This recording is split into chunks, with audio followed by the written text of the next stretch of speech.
अस्सलाम वालेकुम प्यारे बच्चों।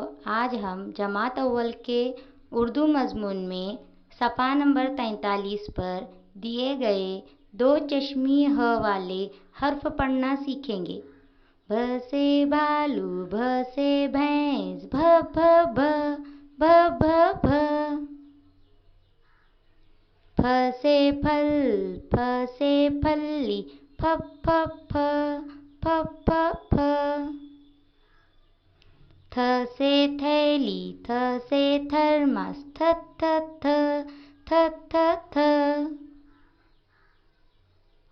ठ से ठेला, ठ से ठेंगा, ठ ठ ठ ठ ठ ठ।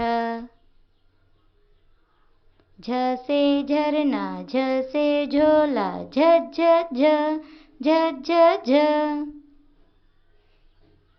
छ से छतरी, छ से छड़ी, छ छ छ छ छ छ। शुक्रिया। हंसते खेलते रहिए, खुशी खुशी सीखिए।